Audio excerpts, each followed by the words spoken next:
неге сенде ақша жоқ темасы ешкім айтпайтын көп ақпараттарды айтамын. Мощный разбор жасаймыз. Қайырлы кеш. Қазір эфирге шыққысы келетін, менімен разбор жасауға келетін неге сенде ақша жоқ темасы, немесе қандай запростарыңыз бар, давайте, кім разборға шыққысы келеді, өзінің запросын мына жерге жазып кетсе. Я?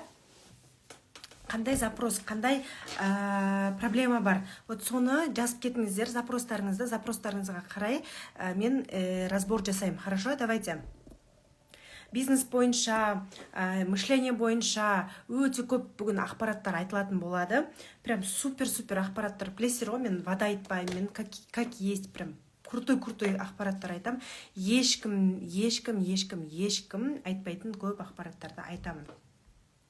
Сұрақтарыңызды спокойно қоя беріңіздер. Так, Жұлдызай ханым, давайте запрос жіберіңіз.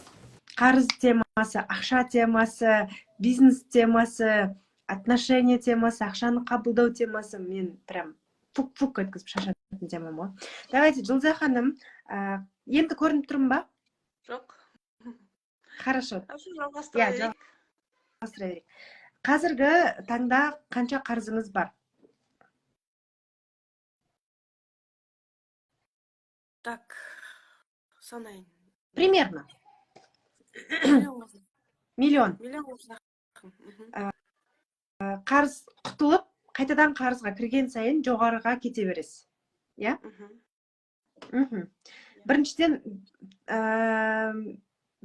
қарыздан құтылатын кезде, жалпы қарыздан төлеймін деген шешім қабылдаған кезде қарыз төлейсің ғой. Бұдан кейін болды, мен қарыз алмаймын деген принцип қою керек. Принцип жоқ. Қарыз алмаймын деген принцип деп айтасың, бірақ мен қайта барып аламын. Неге аласың? Себебі сен ойлайсың, мен ақшаны таба алмаймын деп ойлайсың. Например, саған кітап сатып алу керек болды.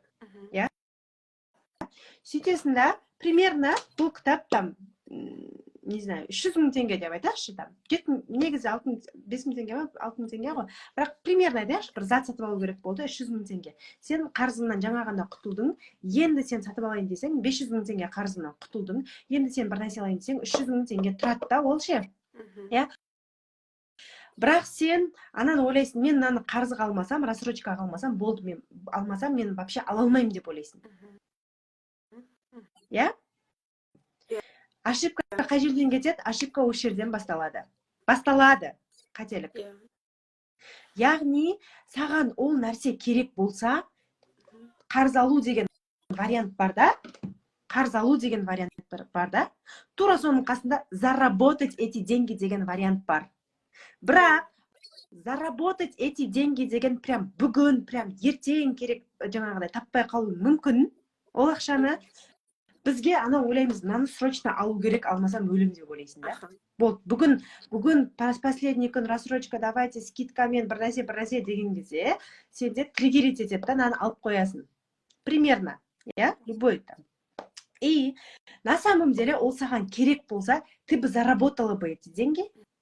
Ал егер не заработала бы, бірақ бәрібір саған керек болса, ну окей, бір аптадан кейін, окей, бір айдан кейін, но по-любому ты бы заработала бы наличными.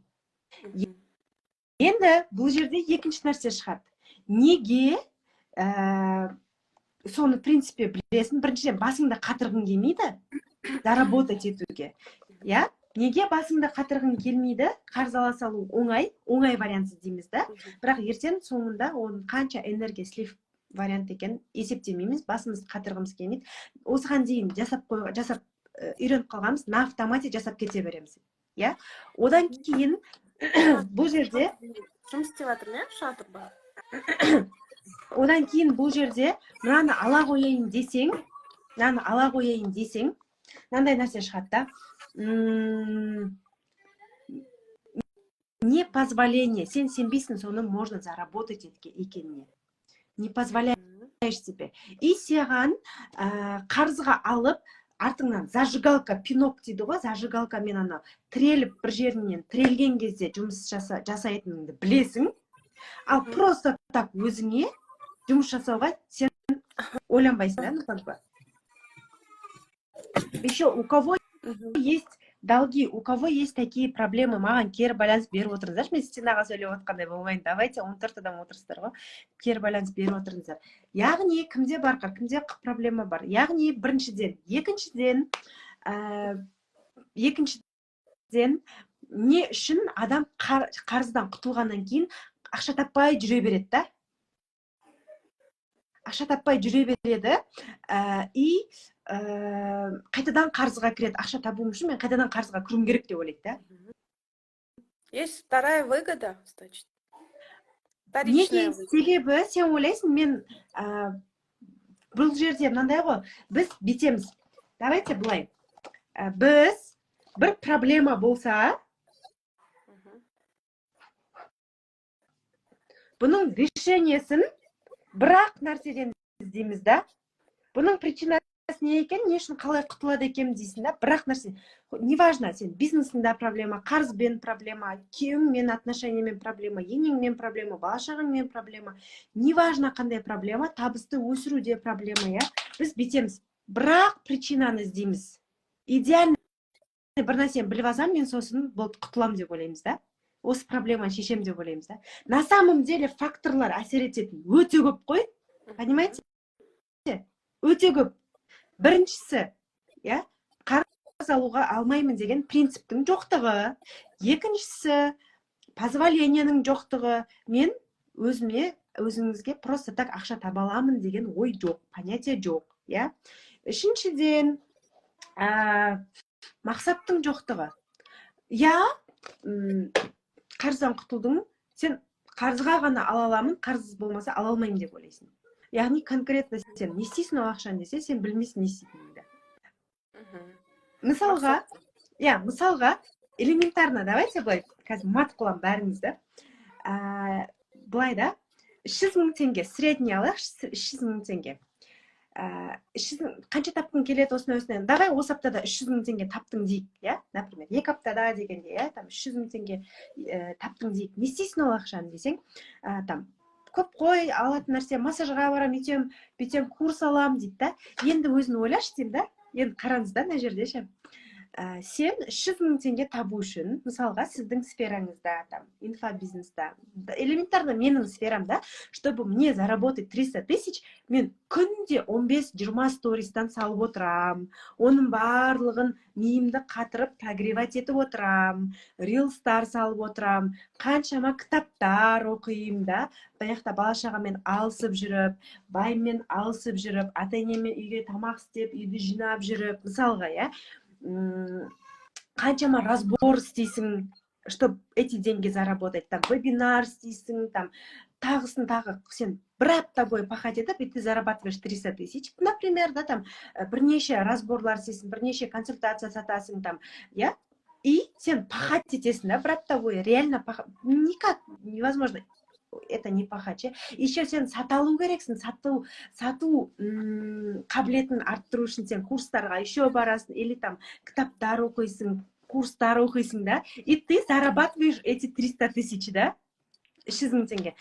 Наличный митр, и сен ол ақшаны барып, бір курс ала салуға қиясың ба? Қимайсың. Ал, қараңыз, сондай еңбек жасап, 300 мың теңгені алып, курсқа или бір нәрсені бітіп, 100 мың теңге ананы, 200 мың теңге, екі-ақ нәрсе ала салуға сен қимайсың. И выгодно болады қарыз ала салу, сосын бір нәрсе болады ғой, енді амал жоқтан істеймін ғой деген сияқты, да, понимаете? Яғни, не істеу керек? Конкретно. Енді миллион теңгені сіз бір неде бермейсіз ғой? Бір жаңағыда айда бермейсіз қой. Мысалға, примерно бір 150 мың теңге шығар айына төлеп отқаныңыз, и сіз бітесіз. 500 мың теңге айына тапқым келеді, или 300 мың теңге айына тапқым келеді деп, мынандай не қоясыз, цель қоясыз. Фактор қойып қой бұл жерде, ниетке байланысты, білесіз өзіңіз. И мына жерде цель қоясыз. 150 мың теңге мен осы айда қарызымды төлесем, и 150 мың теңге плюсам бір нәрсе өзіме плюс. Плюс мен 150 мың теңге табым. Сонда общий мен 300 мың теңге табуым керек, 50 на 50. Енді мына 150 мың теңгені қайда жұмсайсыз, сізге сұрақ? Так, мына жерде не кетті ғой, финансовая грамотность, иә? Финансовая грамотность окей, бірақ вообще неге жұмсайсыз? Элементарно, вот реально вы заработали эти деньги, свободные деньги тұр сізде. 50 000 теңгені курсқа жұмсаймын. 50 000 теңгені өзімнің жүріп тұруым, бару, келу, барлық болғанда 50 000 алайын в среднем. И 50 000 теңге для чего?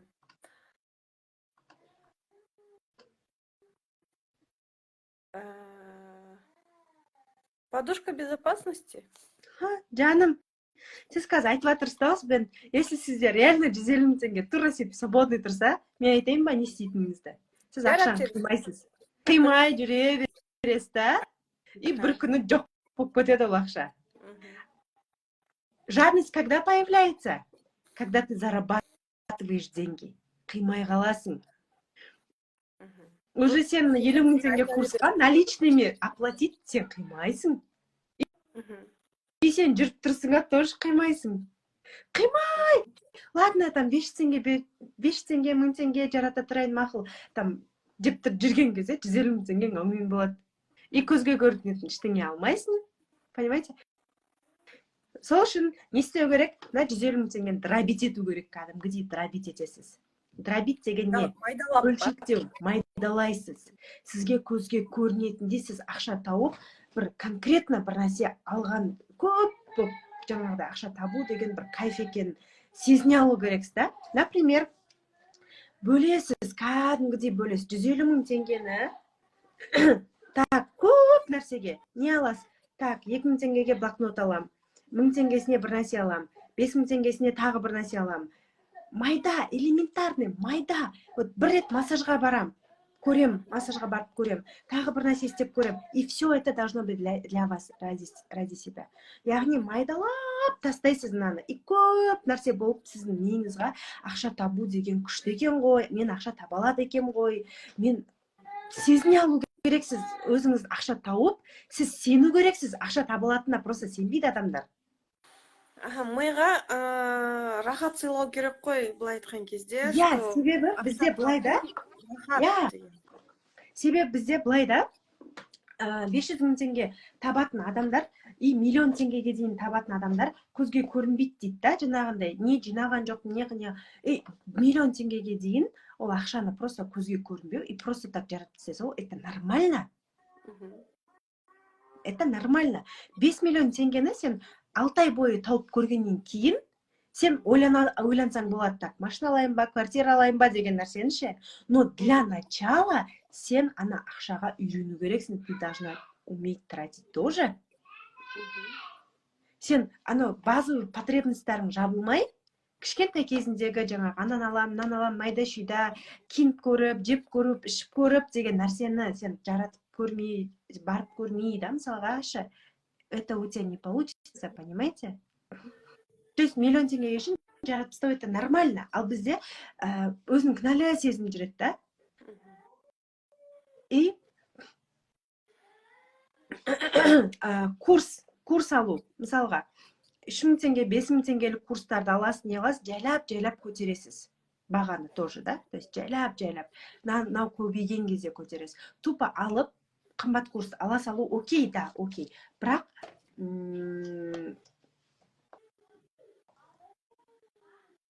сен 100 000, 200 000, 300 000 теңгені майдалап жаратып көрмесең,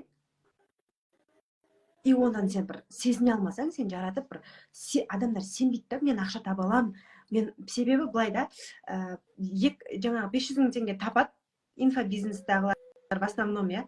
Ол 500 000 теңге табу үшін 1 ай бойы, 2 ай бойы пахать етеді ғой примерно, я. И бір неден келеді, например, бір продажадан бір нәрседен келеді да.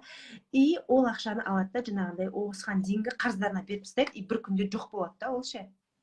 Қарыздарды бересің, окей, бірақ бір 100 000 теңгені алып, дробить етіп жұмсау керек та, майда шүйда нәрселерді алып, сезіне алу керек та, ақшадан ше. Қараш, мен көп нәрсе алдым ғой, мынаны алдым деген сияқты сезіне алу керек адам ақшаны тапқан кезде ше. Сезіне алмасаң, ақшаны табатыныңа сезініп, ақшаны тауып сен жарата алатыныңа сенбейтін болсаң өзіңе, иә, сен естественно сен миллион теңгені таба алмайсың. Бір неприятное ощущение қалса, ақша жаратқаннан, сен уже будешь делать все, чтобы не зарабатывать деньги. Кім түсінді? Кім осы бойынша сұрақ бар?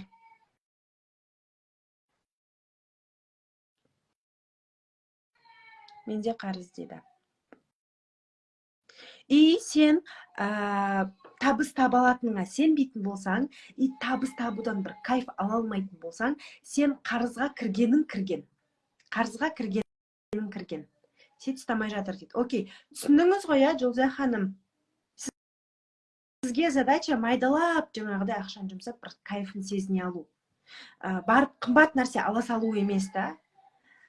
Сен кішкентай нәрселер бірнеше орамал сатып алып көр деген сияқты да. Просто сен бірінші уақытта, бірінші этапта сен өту керексің ол нәрседен. Кейін уже нормально, ол уже окей, одан кейін барып сен уже жайлап норманы тоже көтересің. Так, у кого какой запрос? Давайте запростарыңызды жіберіңіздер. Не дейді на баламен? Ой-бой. Кеше де естіп жылап еңіреп отырады. Есік жауып тастағым, тарсты. Так, запрос. Кімде қандай запрос? Сұрақтарымыз қоямыз. Так, енді мен сіздерге бір қызық нәрсе. Тағы да бір фактор. Не үшін қарыздан біз шықпаймыз, и қайтадан қарызға кіре бересің, еще плюс үлкен табысқа жете алмайсың. Себебі біз қабілеттерімізді дамытпаймыз. 300 мың теңге табу үшін определенный бір қабілеттер керек. 500 мың теңге табу үшін тағы определенный. Миллион, 10 миллион өзінің бір определенный этаптарында определенный қабілеттер болу керек адамда ше. Яғни, алғашқы 100, 150, 200 мың теңгені табу үшін ешқандай қабілет керек емес. Адамда желание болса болды, Инстаграмды более-менее білсе болды, я. Бірақ ол жерде ол ақша маған осылай келе береді екен деп ойлап, білім алмай жүре береді да, қабілеттерін дамытпай. Ары қарай білім алу үшін, яғни ары қарай дамып, ары қарай ақша табу үшін сен қабілеттерді дамытасың. Яғни сен 500 мың теңге айына табу үшін, сен по-любому 500 мың теңге ақша табу, сен бір отдел продаж болып, бір сатылу, бір процентке отырған біреу болмасаң, или сен опытың көп, бір мұғалім, или опытың көп, бір не болмасаң, 500 мың теңге, 600-700 мың теңге табыс табу үшін, миллионға дейін примерно, сен бәрібір инстаграмсыз бизнесің болмаса, сен ол табыс таппайсың, дұрыс па? Давайте вот реально подумать, да? Ақша қайдан келеді? Медитация істеп отыра берсең, аспаннан келмейді, сен по-любому бизнес жасайсың, Енді бизнеста 500 мың теңге табыс табу үшін сен сату қабілет болу керек. Мықты болмаса да, бірақ сен более-менее жаңағыдай перепискамен сөйлесе алу, товар сататын болсаң да, услуга сататын болсаң да, эгов сататын болсаң да, перепродажа жасайтын болсаң да, неважно, қандай бизнес болса да, сенде бір какой-то определенный қабілет болу керек, сату қабілетін определенный бір несі болу керек, жаңағыдай базасы болу керек, Одан кейін миллион теңгеге шығу үшін, қандай табыс болмасын, дәрігерсің ба, басқасың ба, сен дәрігер болуың мүмкін да, бірақ мықты дәрігер болуың мүмкін, бірақ сен сату қабілетін болмаса, 1-2 миллион табысқа шықпайсың. И бұл жерде сату деген пихать ету емес, сату это просто предлагать. И опять-таки, сатуға деген сенде мышление дұрыс емес болса, сату деген пихать ету, сату деген жаман, сату деген цыган, сату деген жаңағы қайыршылық деген ішінде бір неприятный чувство болса, сен оны да сата алмайсың. Яғни ол жерде уже мышлениемен жұмыс жасау қосылады, Яғни мышлениемен жұмыс жасау, сату қабілетін дамыту білмейтін болсаң, сен ары қарай өсе алмайсың. Енді миллионнан ары қарай табыс табу үшін сенде команда жинай бастауың керек, Яғни сен финансовый грамотностьты уже біле бастауың керек. Мысалға, миллионға дейін финансовый грамотность особо керек емес, окей, әйтеуір көрсе қызарлықпен ақша жұмсап, үйреніп, сол ақша тауып үйреніп, ақша жұмсап үйреніп, оның өзі окей, жақсы нәрсе да, бірақ миллионнан табысыңды сен асыру үшін, уже сен миллионды еселеу үшін, сен қаржылық сауаттылық қабілетің болу керек, ақшаны дұрыс жұмсау, дұрыс распределять ету, бизнесті дұрыс есептеу да. Мен сіздерге да өте көп бизнестағылар бар, бірақ бизнесін есептей алмайды да. Бизнесін есептей алмайды. Яғни кіріс пен шығысты білмейді, майда шүйда там общий оборот 2 миллион, значит мен там 2 миллион тауып жатырмын деп ойлайды да. Общий сатылым Каспийндағы 2 миллион болса, мен 2 миллион тауып жатырмын деп ойлайды да. На самом деле ондай емес та. На самом деле ол 100 мың теңге тауып жатуы мүмкін да. Себебі оның расходы или наоборот минуста болуы мүмкін, или 200 мың теңге тауып жатуы мүмкін да. Яғни бұл жерде уже санау қабілетін білу керекпіз да. Сіздер ойлап жатырсыздар ма, көп ақша табу, бүйтіп отырып, көзім бақырайып отыра берсем ақша таба берем деп, сен қабілетті дамытасың. Ары қарай сен уже команда құру, команда басқару қабілетін дамытасың да ары қарайшы. Яғни 4-5 миллион, 10 миллион жасау үшін сен жаңағыдай командаға айлық беру, ол жағын есептей алу, налоговый заңдарды білу, юридический заңдарды білу да. Вот давайте көзімізді реально ашамыз. Кім бар мына жерде 200-300 мыңнан жаңағыдай табысын асыра алмай отырғандар? Жұлдызай ханым, мысалға сізде, сіз ары қарай қандай қабілетті дамытып жатырсыз? Тек қана сіздер ойлайсыздар ма, күшті бір бизнес тауып алсам, содан дамып кетем деп ше? Сіздің табатын табысыңыз сіздің бизнесіңізге байланысты емес, нишаға байланысты емес. Бір күшті ниша тауып алсам, мен өзім сүйікті ісіммен айналсам болды деп ойлайсыздар ма? Извини меня. Сүйікті ісің, бірақ сен ары қарай дамыту керексің ғой, И ары қарай сен еще кітаптар оқисың, миыңды дамытасың, миыңа ми қосасың, тоқтамайсың, ізденесің да, понимаете? Кіріс 5 миллион, но факт сізде кіріс 5 миллион болғанмен таза табыс 5 миллион болмауы мүмкін ғой, понимаете?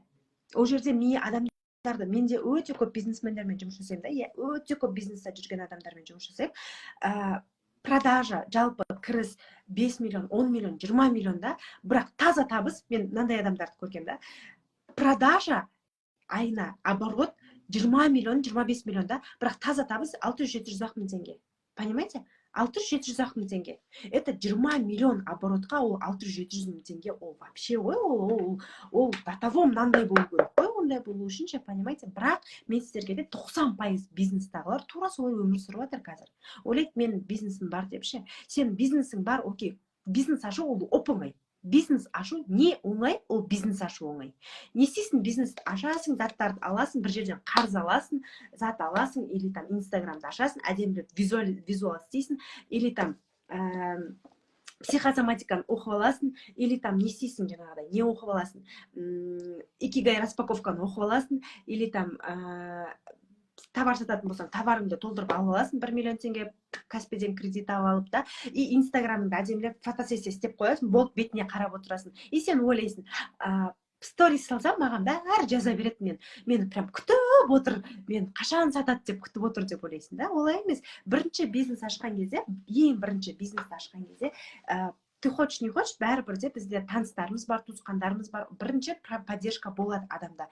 Мысалға, ең бірінші бизнес ашқан кезде сен туысқандарың алады услугаңды, затыңды, там бір заттан хотя бы алады, и сен ойлайсың, реклама істеген жоқ, мен өйстіп отыра берсем, жаңағыдай осылай продажа бола береді екен деп ойлап қаласың да. Олай емес. Ол Құдайдан саған берген бір көмек та ше, бір басындағы берілген көмек та. Бірақ сен оны ашып қойып, бетіне қарап отыру, это не работает. Сен ары қарай оны дамыту керексің. Яғни менде өте көп бизнесмендер бар да, есептей алмайды, тура айтып жатырмын да, бизнесі бар деген аты бар, мынандай бизнесі бар, барбершоп, ресторан, салон красоты, өте көп бизнестер бар, бірақ олар бизнесі бар деген атқа бола ана жерде отыр да. И представляешь, сен 20-25-30 миллион бутик жаңағы обороты бар киім сатасың да, бірақ сен табысың 500-600 мың теңге да. Ары кетсе 1 миллион теңге да. Сен сонша товар оборот, сонша ми ашу, Турцияға барып келу, ананы есептеу, айлық, сонша нәрсе, там налог, тағысын да, аренда, басыңды ауырту, сонша нерв да, ол 1 миллион теңге үйде отырып, ешқандай зат сенің қолыңда тұрмай-ақ сатуға болады да, 1 миллион теңгені жасауға болады да. Любой затты мысалға да, сен еш нәрсе істемей, үйде отырып, тиктокпен, инстаграммен отырып сата аласың да, 1 миллион теңге табу үшін ше, понимаете? ешқандай табарың болмай ақ сен 1 миллион теңге спокойно табасың да ше. Если сенде қабілет болса, сенде сату қабілеті болса, сенде даму қабілеті болса, сен бір соображать ететін болса, предпринимательский качествоңды жаңағыдай дамытатын болсаң да. Енді мен қазір қандай қабілетті плюсым қосып жатырмын. Себебі мен уже масштабқа шығып жатқаннан кейін, мысалға жайлап масштабқа шығасың ғой, масштабқа шығып жатқаннан кейін мен уже не істеуім керек? Сен ойлайсың ба, көп жаңағы 1-2 миллион тапсаң болды, ары қарай білім алмау керек өзімен өзі деп ше? Нет, сен еще больше кітап оқи бастайсың, еще больше там том кітаптар оқи бастайсың, сен ешкім оқымаған кітаптар оқи бастайсың, сен ешкім таппаған ақшаны табу үшін сен ешкім оқымаған білімді алу керексің, ешкім жасамаған нәрсені жасау керексің да. И сен екінің бірі бәрі білетін кітапты емес, сен уже анандай более қиын, более анандай қиын емес, бір қалай айтсам болады, бір қатты жаңағы развивать ететін бір ерекше кітаптар оқу керексің да. И элементарно просто айтып жатырмын да. И оны оқу үшін не істеу керек? Адамда скорочтение деген қабілет болу керек. Мен қазір соның курсына қатысып жатырмын.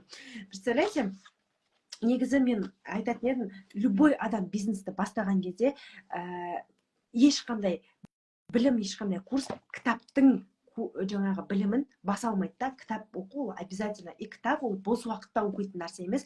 Кітапқа сен арнайы уақыт бөліп оқисың. Кітап ол жұмыс, кәдімгідей жұмыс. Күніне жарты сағат уақыт бөл да, қанша оқисың сонша оқы.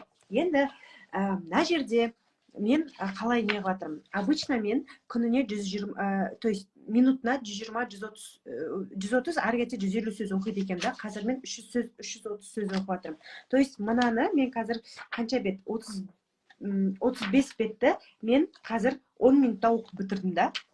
35 бетті бір 10-15 минутта оқып бітірдім да ше. И үстіп жаңағыдай бірақ сабақтан кейінгі результатта бұл ше. И осылай 8 сабақ болады екен, 8 сабақта тренировка жасап отыратын болсаң, сен бір кітапты 1,5-2 сағат, ары кетсе 3 сағаттың ішінде бітіріп тастайсың. Среднем, да, примерно, да, вот примерно там қанша бет? 200 беттік кітапты сен там 2, ары кетсе 3 сағаттың ішінде бітіріп тастай аласың да. И сен ускоренно темппен сен жұмыс жасау керексің да. Бірақ и сіздер ойлайсыздар да, бизнес на расслабоне, анау мынау деген нәрсе не работает. В первую очередь сен мышлениең дайын болу керек, вторую очередь сен постоянно дамуға дайын болу керексің, третью очередь сен уже әрекет жасау болу керексің. Оқысам ұйқым кеп, ойым бөлініп кете береді. Скорочтениеға бар, Диана, скорочтениеға бар, ұйқың да келмейді, ойың да бөлінбейді. Біз, оказывается, кітап оқыған кезде не үшін ұйқымыз келеді? Себебі біз жай оқыған кезде ми басқа нәрселерді ойлап кете береді да. Ми одновременно 1 секундтың ішінде бірнеше мың операция, бірнеше мың ойлар өтеді ғой. И сен ана не кітапты түсінбейсің, бір оқып атасың, бір кезде қарасаң басқа бір нәрсе ойлап атасың, сосын қайтадан келіп оқисың ғой. Себебі біз жаңағыдай миымыз әртүрлі нәрсеге бөлінеді екен да. Ал когда сен скорочтениенің техникасымен оқитын болсаң, сен ойың вообще бөлінбейді да. И мен датаво өмірімде бұлай түсініп оқымағам да кітапты. Датаво тез оқисың да, кәдімгідей бүйтіп оқисың ғой. Осылай оқисың да. Бірақ сен датаво түсінесің ғой ана кітапты ше, ё-майо дейсің да. Датаво ұйқың келмейді, прям қызығып, прям ішің пісіп кетеді, анан жай оқып бір нәрсе не алатын болса ше, кәдімгідей бүйтіп оқисың ғой, өйстіп оқисың кәдімгідей да. Вот қабілеттерді дамыту керек. Бұл қабілет маған не алып келеді? Бұл қабілет маған қаншама кітап оқуға алып келеді, я. Сонша уақыттан скорочтениеден басқа бір нәрсе кіре ма дейді. Түсінбедім сұрағыңызды. Одан кейін скорочтениенің жаңағы нелері, мынандай, қалай? Мынандай техникалар береді, короче, миды жұмыс жасатуға арналғанша, сіз көрдіңіздерші мынандай. И осы техникалар біздің миымызды тез шешім қабылдап, тез ойлануға өте көп септігін тигізеді екен. Просто бір ғана қабілетті үйренудің арқасында сен өте көп өмірге керек нәрселерді аласың да. Сен күйеуің болады ғой, үлгермей жатасың, миың ашып жататын аяқта, бала шағаң анау мынау деген сияқты, я. Там өте көп шешімдер қабылдау керек, ана не істеймін, қайтем деп миың ашып қалмайды да. Сондай нәрсеге көмектеседі. Өте көп өмірде саған керек болатын қабілеттерді. И сен ойлаш, ешқандай жаңағы уақыт, мысалға былай да, одан кейін тағы бір нәрсе, бізде мышлениеда машина алу, квартира алу, айфон алу, путешествияға бару и былай бүйтіп, міне мен бизнесменмін деп көрсетумен шектелмейді да біздің ақша табуымыз ше. Ақша не үшін табасың? Ақша ол просто саған бір сенің еңбегіңе бір вознаграждение ғана да, негізінде ше. Негізі ақша табудың смыслы не? Я? Сен ертең бұл өмірде енді өмір сүріп келе жатсың, ертең өліп қалсаң, например, кім дайын ертең өліп қалу? Біз білмейміз ғой, 5 минуттан кейін өліп қаламыз ба, 2 сағаттан кейін өліп қаламыз ба, ешкім білмейді ғой, иә, мысалға, иә, 2 сағаттан кейін өліп қалсаң, или там ертең өліп қалсаң, сен сұраласың ең бірінші сенің уақытыңнан, иә, например, соншама уақытыңды неге жұмсадың, иә, Алла тағала саған қаншама потенциал беріп жатыр. Мына кітапта бүйтіп жазып қойыпты, мен прям мә саған дедім да, Алла тағала өте мықты потенциал берген екен да. Бірақ адам ол потенциалын өзі білмейді да, ішінде әр адамның өзінде потенциал бар да. Ұры болудың өзіне өте көп қабілет керек да. Простой адам ұры бола алмайды. Простой адам мошенник бола алмайды да. Оның өзіне қабілет керек да. Значит, оның қабілеті бар деген сөз да. Өте мықты потенциалы бар деген сөз да.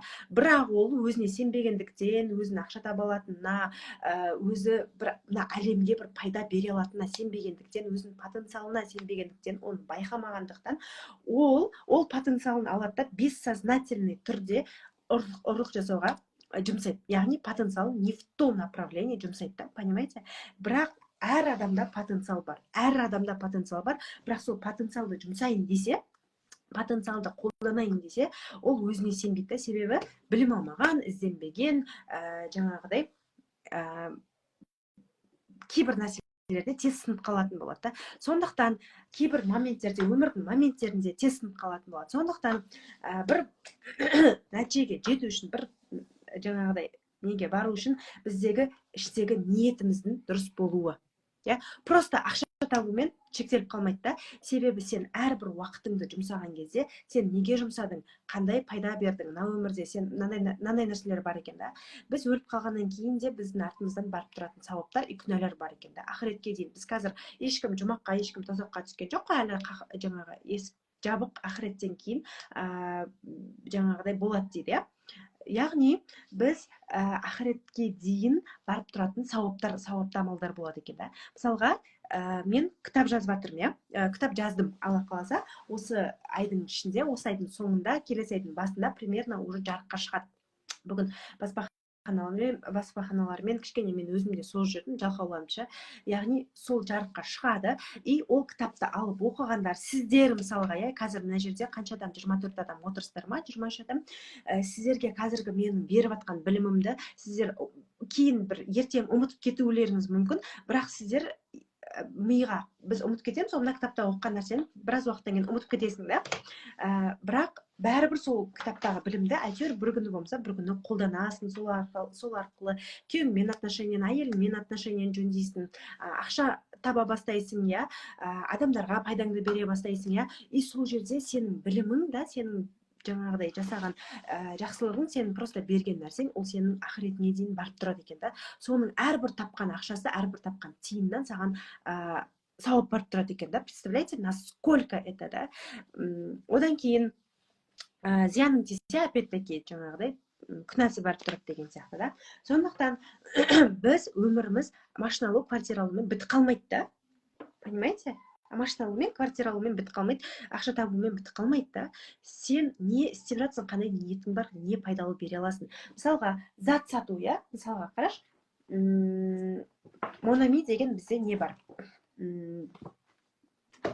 Сеть магазинов бар, ол жердегі заттарды каждый адам алған сайын, каждый адам жаңағыда әдемі болған сайын, оның барлығы сауапты, қоплай қарап тұрсаң, оның барлығы бір адамдарға бір пайдасын тигізеді. Яғни біз потенциалымызды дұрыс жаққа пайдалана алуымыз ең бірінші біздің не үшін ақша табуымыз керек? Біз просто Алла тағаланың берген потенциалын пайдалана алу керекпіз. Неважно, ол жерде саған сен ақша табасың ба, таппайсың ба, ол жерде емес мәселе сен просто қолыңнан келген нәрсені жасау болды. Осымен бітеді. Ары қарай ол нәтижені бере ма, машинаны бере ма, ақшаны бере ма, бермей ма, это не важно. То есть сен шарт қоясың. Менің заты ма, ол тегін тарат, тегін бере бер деген нәрсе емес. Сен просто шарт қоясың. Яғни міне пайдалы нәрсе, міне блокнот мынауынан теңге тұрады. Керек болса, міне осылай деген сияқты да. Яғни сен просто ақша қою, жаңағыдай сату, ол просто шарты да ол нәрсенің ше. Мақсат емес, ол просто шарт, ол просто условиясы, ол просто бір мысалға договор қол қойған кезде сатып алу, купля-продажа договор қоямыз ғой, мысалға қол қоямыз ғой, иә. Ол жерде купля-продажа қойған кезде ол шарттары болады, сатып алудың шарттары. Мынандай деген шарттары. Бірақ мақсат ол сатып алуда. Машинаны сатып алатын болса, машинаны сатып алғандағы сенде ақша болу керек деген ол просто шартта, ал мақсат ол жерде сатып алуда. Понимаете, машинаның сенде болуы, ақшаны беру емес қой шарт. Шарт, яғни мақсат машинаны алу, бірақ ақша беру ол просто шарты да. Яғни тура сол сияқты нәрсе. Яғни ол ақша ол просто шарт. И не важно сен жаңағыдай қалай ол услуганы, қалай ол нәрсені беріп жатсың. Сен просто Алла Тағаланың берген саған потенциалын қолдану керексің. Болды. Басқа еш нәрсе емес. Окей? Так, что-то ешкім сұрақ қоймай жатыр. Неге сұрақ қоймайсыздар? Или мен слишком түсінікті айтам, или мен түсініксіз айтам. Екеуінің біреуі. Так, кеттік. Так, тағы не айтқым келіп тұр. Бизнес бастайын ба, бастамайын ба, қайтем, не істеймін деп жүргендер, пожалуйста, просто потенциалдарыңызды қолданып бастаңыздар. Бірінші бизнес, екінші бизнес, үшінші бизнес, по-любому провал болады. Это нормально. Ол просто опыт. Мен сондай болмаған, бұл деген нәрсе емес та. Одан кейін бизнесі барлар, пожалуйста, есептеңіздер. Пожалуйста, маркетингке көңіл бөліңіздер, есептеңіздер, кіріс шығысты есептеңіздер. Қандай кітап оқып жатқаныңыз? Бизнес-симфония, Қуаныш Шонбайдың кітабы. Каждый кәсіпкер мына кітапты оқу керек. Бизнес бастайын да деп жатқан, бизнес бастауға қорқып жүрген, бизнесі барлар бәрі мына кітапты оқу керек. Қандай, так, ақшаға фокус қойылмаған, тек зат мақсат болып тұр ғой дейді. Я, фокус просто сен қолынан келген нәрсені жасау болды. Сен уақытыңды просто бір нәрсе, пайдалы нәрсе берейін деген нәрсеге жұмсау болды. Ақшаға сату ол просто шарты оның болды. Күшті түсіндіресіз. Рахмет. Шымкент қаласындағылар маған офлайн курсқа келсеңіздер болады. Бірақ офлайн коучинг, яғни бұл жерде бәрін талқылайтын боламыз. Офлайн коучингте бірақ мен ақша таппайтын, енді ғана бастаймын, неден бастаймын, не істеймін деп тұрған адамдарды алмаймын. Уже табысқа шығып, примерно бір хотя бы 300-400 мың табыс тауып, қалай миллион шықсам болады деп жүрген, бір-екі бизнестен провал болған, бір-екі қарызға кірген, сондай адамдарды ғана аламын. Себебі оны сториста айттым, я. Вообще ақша тауып көрмегендер бір өзімен өзі бола салса деп бүйтіп көз бақырайып отыра береді. Ол алғашқы 300-500 мың теңгені адам ешкімнің көмегінсіз өзі самостоятельно тауып көру керек. Өзі шығып көру керек. Ешкімнен наставничество алудың қажет жоқ. Бизнес енді ғана бизнес ашқым келеді дегендер ешкімнен наставничество алудың қажет жоқ. Самостоятельно білім аласыздар, самостоятельно жасайсыздар. Сабағыңыз қанша, нені оқытасыз дейді. Так. Ақша табамда жоқ қылам неден дейді. Себебі сіз ақшаның несін әлі көрмегенсіз да. Ақша тауып, қанша табасыз? Примерно 1 миллионға дейін табатын болсаңыз, ақшаны тауып жоқ қылып жүру, это нормально. Даже 2 миллионға дейін ақшаны табасың, жоқ қылып жүресің, это нормально. Оны бір кінәлі сезінудің ешқандай жаңағыдай несі жоқ. Так, Айман, офлайн коучингке келгісі келетіндер маған дайректке жазыңдар, офлайн коучингке келгім келеді деп, жаңағыдай нетем. Миллион теңге тауып, ай сайын оны просто жоқ қылып жүру, это нормально, понимаете? Себебі өмір сүрудің просто қажеттіліктерді өтеуге ғана жетеді, миллион теңге ше. Бірінші ай жаңағы табасын, 1 жылдай, 2 жылдай тауып, миллион теңгеден тауып, 2 миллион, 3 миллион, қалағаныңды алып, баратын жерге барып, кішкентай кезде алмаған нәрселерді алып, жеп, ішіп, сен мынау кішкентай маленький ребеногыңды рахаттандырмайтын болсаң, маленький ребеногыңды сен аузын жаппайтын болсаң, одним словом, да, ол сен үлкен ақшаға табу өте қиын, үлкен ақшаны қабылдау өте қиын. когда сен уже мынандай болады, ішіңде пустотаны толтырмай, сен үлкен ақшаны табамын деген нәрсе ол жоқ нәрсе да. Или сен тупо жинайсың, андай болады ғой, ақша табады да, бірақ ешқандай бір смысл көрмейді да, одан ше ақша табады, жинайды, қимайды өзіне, бәріне нерв болып жүріп, или сен солай өмір сүресің, или ақшаны нормально аласың да, нормально жұмсап, содан бір кайф алып, не үшін өмір сүресің, егер тапқан ақшаңды жаңағыдай жұмсамасаң. Еще мына жерде мынандай мәселе шығар, ана қаржылық сауаттылықты үйрететіндер шығар ғой. Сен 100 000 теңгені басқара алмасаң, миллион теңгені басқара алмайсың. Извини меня. Сен 1 миллион теңгені ақшаны жарата алмасаң, сен 10 миллионды жарата алмайсың.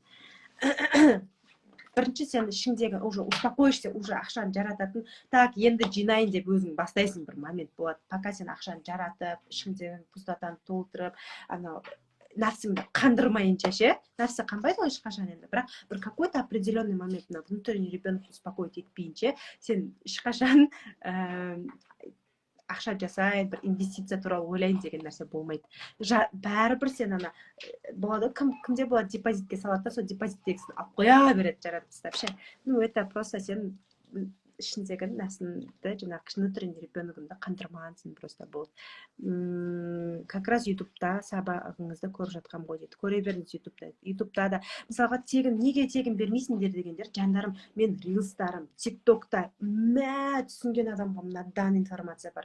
Ютубта сабақтарым бар, прям мощный сабақтарым. Хотя бы соны алыңыздаршы. Соларды түсінген адамдар, сол сабақтарды алған адамдар түсінеді. Ақша жұмсамай сен біліміңе, сен ақшаны көбейте алмайсың. Мен білем, мен бәрін бір ақылды өздерін санамақ қойыңдар, пожалуйста ше. Сенікі ма? Білмеймін. Азанда тұрған. Так, миллион теңге табам деді. Менде ақшаға зацепка бар, содан қалай құтылсам болады дейді. Ақшаға зацепка деген не сіздің ойыңызша, Айжан Идрисова? Примерно ол мынандай нәрсе шығар. Тек қана ақшаны ойлаймын дейсіз ба? Не ол? Ақшаны ойлау это нормально? Ақшаны ойлау керек. Ақша үшін істеу керек. Бірақ тек қана ақша үшін емес та. Бізде мынандай нәрсе да, ақша үшін істемеу керек дейді да. Ақшаны ұмытып кетіп, тек қана бір пайда беруді ғана емес та. Пайда бересің, при этом ақшаны ойлайсың. Понимаете?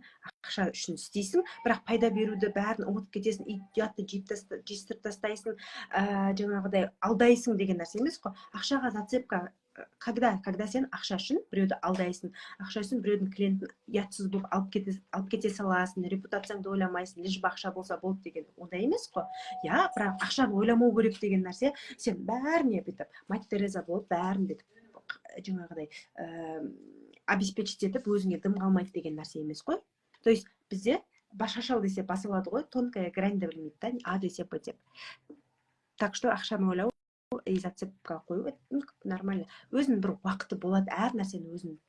10 миллион теңге тауып көрмеген адам ақша зацепка, ақша ойламау деген нәрсені білмейді, понимаете? Бірінші адам тауып көру керек оны. Жолдасым өзін төмен санайды, колледж дипломы ғана болған үшін психологқа барды, бірақ нәтиже жоқ. Менің ойымның өзгеруіне көмектесші дейді, түсіндірсем де өтпейді. Ардақ ханым, сіз өзіңізбен жұмыс жасаңыз, будьте жолдасыңызға. Көмектесші дейтін, сіз оған көмектесетін мамасыз ба? Он домалдай еркек қой күйеуіңіз. Өз өміріне өзі жауап бере алатын жер.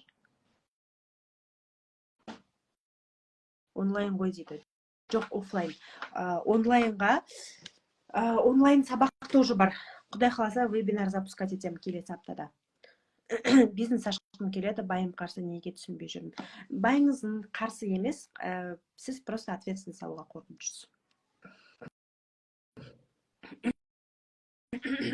Себебі бизнес ашу ол всегда клиенттердің алдындағы жауапкершілік. Соған дайын болсаңыз, бизнес аша беріңіз. И адамдар клиенттердің алдындағы жауапкершіліктен қорқады, негізінде сөйтеді да, іштей бессознательно сылтауратып жүреді. Күйеуім рұқсат бермейді, енем сөйлейді, анау мынау деген бәрі сылтау. Бизнес жасау үшін қазіргі заманда күніне 3 сағат уақытыңды бөлсең болды. И ол үшін бір бизнес ашуды ойлайды адамдар ше, бір білмеймін, қалай елестетесіздер вообще бизнес ашу дегенде, бір 24 сағат жұмыс жасау деп елестетесіздер ма, қалай? 24 сағат сен фокусың болады, фокусың, ойың бәрі да, бірақ сен 24 сағат пахат етпейсің ғой. кредит азайтқым келеді, бірақ сол ішіп жеп қоямын дейді. 50/50. Или қанша? 30/40, то есть 30/70. Негізі маған көмектескен нәрсе ол 50/50. Қанша табыс тапсам да, мен 50%-ын қарызға төлеймін да, 50% өзіме. Бұл әлем төңкеріліп жатса да, заявление жазып жатса да, маған бәрібір. Мен 300 мың теңге тапсам, 150 мың теңгесін кредитке бүйтіп шашып бөліп берем, 150 мың теңгесін өзіме ғана жарататын тұғым. Солай мен ақша табудан бір кайф ала бастап, ақша табуға бір сезім пайда болып, солай бола бастады. Сауда мүлде болмай қалды, өзіме байланысты ма дейді. Сауда болмай жату, ол, конечно, өзіңізге байланысты. Әрекеттің аздығы біріншіден, екіншіден дамудың өте аздығы. Яғни қабілеттерді дамыту, жаңағыдай маркетингті қолға алу. Біз анандай ғой, бутик ашып аламыз да, бітіп қайыршылық ұқсап, Қуаныш Шонбай айтады, бұл қайыршылық дейді да, ше. Современный қайыршылық дейді да. Бутик ашып қойып, клиент қашан келеді базардан деп күтіп отыру, ол қайыршылық. Сен білмейсің, қашан болады, қаншада болады, қанша адам келеді, бола ма бүгін сауда, болмай ма, сен есептей алмайсың оны дейді да, потому что сен бүгін маған кім қанша ақша келеді екен деп күтіп отырасың дейді да. Олай емес қой. Сен маркетингті білу керексің, есептеуді білу керексің, инстаграмды білу керексің, личный брендті білу керексің. Сен қандай бизнесің болса да болмаса да, ана Роза Коуч айтады ғой, прям обожаю, бүйтіп сумканы или там кітап, міне мынандай кітап, мынандай деп өзіңді көрсетпей емес, сен кәдімгідей тұру керексің да, мына жерде. Так, мынандай киім бар, мынандай зат бар, мынандай. Даже продуктовый магазинде, районда, ауылдағы даже продуктовый магазиндерде ше, қыздар бізге мынандай новый заттар келді, қыздар бізге мынандай. Это работает. Мен өзім ауылымда бір магазин бар да, соны инстаграм жүргізіп бастаңыз деп айтқан тұғым. Күнде мынандай зат бар, күнде просто сторисқа салып отырды да, мынандай зат бар, наличие мынандай заттар бар, бағасы мынандай новый заттар келді. Мысалға мынандай хит товарлар болады ғой, сондай нәрселерді салады. Мысалға ше, көбісі ол жерде бар деп ойламайды. И даже магазинге барған кезде сен ол нәрсені көрмейсің да. Мысалға, мен бір магазиндерге, мелочь заттар, бір магазинге барсаң, сен ол заттарды көрмейсің, тысяч мелочиге барсаң да, барып тұрып көрмейсің да, ондай затты, потому что қырған зат тұрады ғой, а инстаграмнан тауып алып көресің да. И бір күні мен магазинге бардым, осы недавно, сол магазинде анандай заттарды, қырғын заттарды да, и мен инстаграмды ашып көре салдым да, бір нәрсесі керек болды, мынаның суретін деп, бір нәрсе, сөйтсем, мен іздеп жүрген зат бар екен, ана жерде инстаграмнан көрдім да, и мынандай бар ма десем, мынау тұр ғой дейді, ал мен оны көрмегем да, понимаете? Яғни инстаграм постоянно болу керек. Инстаграмсыз бизнес жоқ қазір, понимаете? Қандай бизнес болмасын, инстаграмсыз бизнес жоқ. Когда вы это поймете? Іштегі ребенок не қалайтынын қалай білеміз дейді. Жеке консультацияға келіңізші, Айка. Менде сондай депозиттен алып салам дейді. Потому что, нормально. Определенный бір болады ғой, толады ғой өзі ше, жаңағыдай толмаған да бізде ше, әлі примерно ше, вы понимаете. Мен осы жылы инвестиция темасын зерттеймін деп шештім. Осы жылы мен қанша уақыттан бері алам, жаратам, енді ғана ақша жасау деген нәрсені ойлай алмайсың сен, понимаешь? Сен олай мышлениең сен ондай болып қалыптасу үшін сен или постоянный бір сондай адамдардың арасында, бизнесмендердің арасында өсу керексің, әке-шешең сондай мышлениемен уже өсу керек та. А так сен по-любому, сен или кішкентай кезінен уже сен қалағаныңды алып қойған, жейтініңді жеп, ойнайтын куклаңды ойнап, киетін киіміңді киіп, уже тойған адам болу керексің, скорее всего, да. Ал лично менде ондай емес. Мен қалаған киімімді кимегем, қалаған көп киім кимейтін тұғым. Маған екі киім алып беретін, ауыстырып киесің деп, қайда барсам да еще ақ кофта алып беретін тұғым. Всегда белый верх, черный низ, қайда барсам да соны киіп жүретін тұғым. Мектепке де киесің деп, водолазка алсақ та, қыдыруға водолазка алсақ та, мен ақ алатын тұғым. Ертең мектепке де кие бересің деп. Менде до того сондай мышление, да, все в одном. 20 в одном, 15 в одном деген сияқты, да, анау да болады, мынау да болады, мынау да болады, мынау да болады деген сияқты мышление, да, понимаете? И сондай мен өскем, да, мен өзімше, и менде андай всегда андай көп алғым келеді, ассортимент алғым келеді, да, и мен қазір менде датабу, білесіздер ма, менде бір не жоқ шығар, бір 3-4 футболкам, бір 3-4 рубашкам бар шығар, бірақ менде 70-80 аяқ киімім бар, 30-40 сумкам бар. Представляете? Ала берем. Потому что мен тоймаған. Аяқ киім мен всегда бір-ақ штук киетін тұғым, да. Ауыстырып кию деген тема жоқ, да. И мен всегда, скорее всего, содан көп ала берем, да. И қазір мен уже тойдым мына жерден. Киім, ішіп, жеу, сосын мынандай нәрсе менде. Мысалға кішкентай кезімде мамада менде всегда ақша бар, да. Жаңағы бизнестер, жаңа предприниматель, кәсіпкерлердің ешқашан папам біреудің қолына жұмыс жасамаған, да, кәсіпкерлердің жаңағыдай қызымын да мен, бірақ менде жаңағыдай мама жинай беретін еді, ақшаны жинай береді, жинайды да, жинап үйге андай біреулер жаңағы колбаса, сыр, бір нәрсе жеп отырады ғой, мысалы печенье, бізде вареньемен шешіп отыратын едік, всегда нанмен вареньемен шешіп отыратын едік, хотя ақша пачка тұрады, да, и жер алады, үй алады, жаңағы участок алады, тойхана соғады, магазин ашады, солай, да, ақша тоқ соқа кетеді, да, не қыласың, оны жегеннен меш шыға ма деген сияқты тема, да, смысл көрмейтін еді, да, и мен жегім келетін еді, мен постоянно әлі күнге шейін рестораннан тамақ жеу деген нәрсеге әлі тойған жоқпын, да, ше, то есть енді тойып келе жатырмын, понимаете, это на всего уже қанша уақыт болды, и жаңағыдай киім алу деген нәрселерге енді тойып, мен енді ойлана бастап жатырмын, да, потому что мен миым енді ғана тойды, да, енді инвестиция деген теманы, чё мен 300 000 теңгені алып, инвестировать етіп, сол 300 000-нан мынанша теңге шығарсам болады екен ғой деген сияқтыны енді ғана миыма кіріп жатыр, да. Сен қанша жерден саған бір инвестор келіп, давай деп инстаграмда тегін информациялар толып тұр, ол сен миыңа кірмейді, пока сен мына жақтағы внутренний ребенок тоймайынша, понимаете? Ақша жинай алмаймын, келген ақша бірден жоқ болады, ақша жұмсаған жақсы көремін, нормально это. Ақша жұмсау это нормально. Так, жолдасым өзін төмен, оны оқыдым, я. Так. Какая шапочка дейді? Қырғызстаннан сәлем дейді. Салам. Шапочка андай ғой, әдемі брендтің бір двойкасын алғам, сонымен келген шапка ғой, тройка ғой, короче.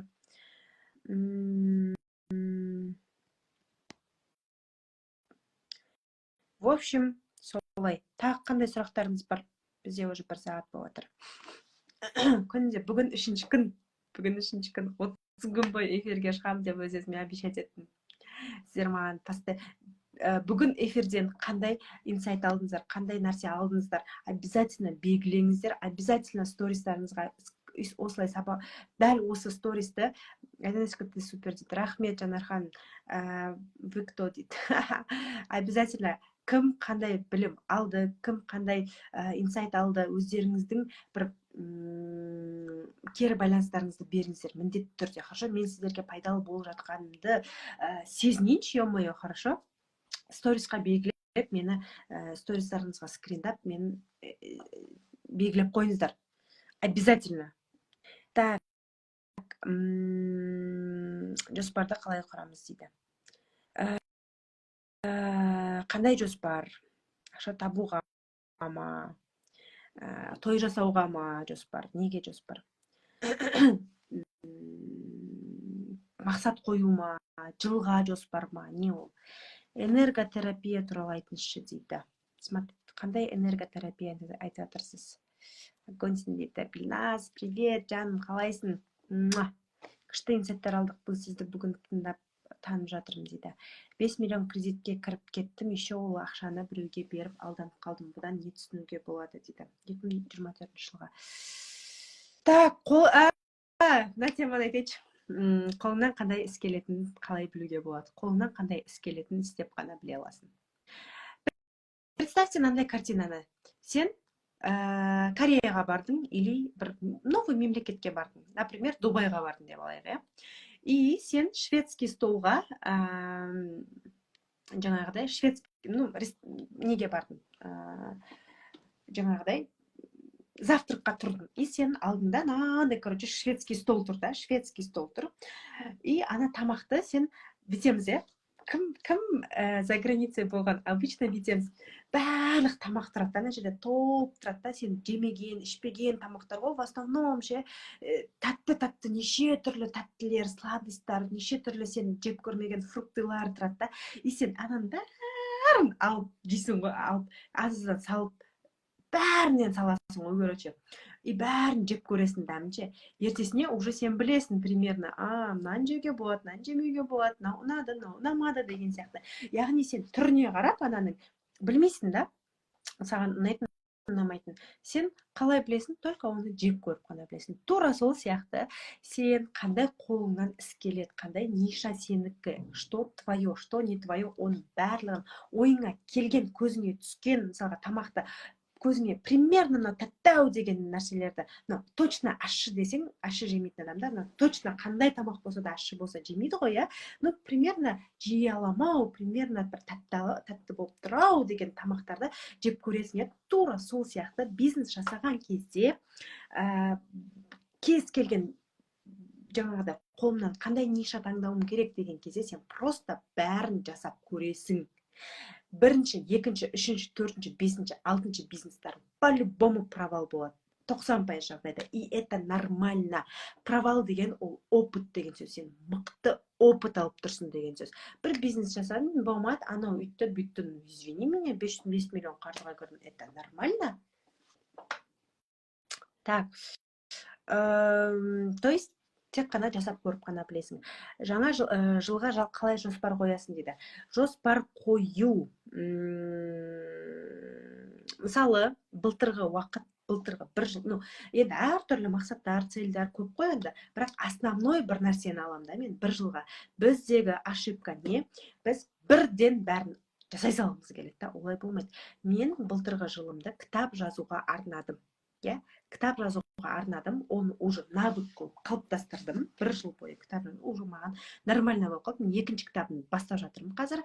И мен осы жылға мен жасап жаңағы новый жоспар мен үшін инвестиция. Именно инвестиция тақырыбын, ақша жасау, яғни жаңағыдай недвижимостьтармен қалай жұмыс жасау керек, қалай не жасау керек, жаңағы қалай инвестировать ету керек, қандай сфераға инвестировать ету керек, биржаға қалай инвестировать ету керек деген сияқты тақырыптарды осы жыл бойы зерттеймін деген айтады ғой, абай жылы, биыл жастар жылы, биыл жаңағыдай ауыл жылы деп қояды ғой, сол сияқты бір өзіңе бір сондай бір жыл қоясың да.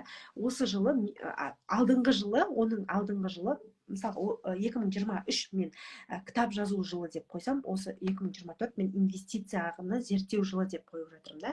2022-ні мен проявление жылы деп қойған тұғым. Яғни инстаграмға шығу, тиктокқа шығу, яғни проявляться ете алу, инстаграмға шығып көру, прямой эфирге шығып көру, сторисқа шығып көру деген сияқты 2022-ні мен полностью проявлениеға арнаған болатынмын. Проявляться ету көбінесе вот ты делаешь все, чтобы проявляться ету, жан-жақта қандай тренингтар өткізіп көресің, әйтеуір бір солай да. 2021-де менде не болды, ол кезде не помню, мен осы соңғы 3 жылда осылай мен қойып түсіндім да. То есть сен асықпаған арбамен қоян алады деп айтып кеткен атам қазақ. Асықпай барлық нәрсеге үлгеруге болады. Бірақ параллельно этому мен уже былтыр уже проявление менде 2022-де болды, ол маған уже әдет болып қалыптасып кетті, ол маған уже қиын емес, ол бір новый нәрсе емес, мен уже на автомате жасай беремін, Екіншіден, кітап жазу, ол тоже маған на автомате болып қалды уже, Үшінші, биыл уже инвестиция, Келесі жылды, мен білмеймін, келесі жылды мен бұл жыл инвестиция, еще менде бір творчество, көресіздер потом. Так, яғни солай бір нәрсені основной егіп кетіп жаңағыдай арнайсың, и плюс параллельно к этому қандай қабілеттерді дамытамын, нені үйренемін, нені жеп көремін, нені ішіп көремін деген сияқты да. И кішкентай қылып қояйықшы цельдарды, пожалуйста. Ана қуып кеткен сен бір мен миллион теңге тапсам, 300 мың теңге сен алмайсың ол нәрсені. Кішкентай целдер. Ручка алып көрем, блокнот алып көрем, массажға барып көрем. И бірінші очередь денсаулықтан бастаңыздар. Любой цельдарыңызды денсаулықтан бастаңыздар. Күшті айттыңыз, бірден күшті болып кетуін күтеміз ғой дейді. Я. Ол ең бірінші қателік. Так, бар немді бөлістім бүгін. Сіздерден кері байланыс күтем, сіздерден отзыв күтем, сіздерден отметка күтем. Барынша сіздерге бүкпесіз, барынша сіздерге как есть, шындықпен, реально как есть, жаңағыдай өтірік бір барлық нәрсені бір нәрсеге айналдырып қойып, олай емес, барлық фактормен как есть, адам өмірде қалай жасап жүр, солай айтуға тырысып жатырмын, сондықтан барынша пайдалы болуға тырысып жатырмын. Өзім бесплатно беретін моменттер болады, бесплатно бермейтін моменттер болады. Кто хочет еще глубже поработать, жеке консультацияға жазылыңыздар.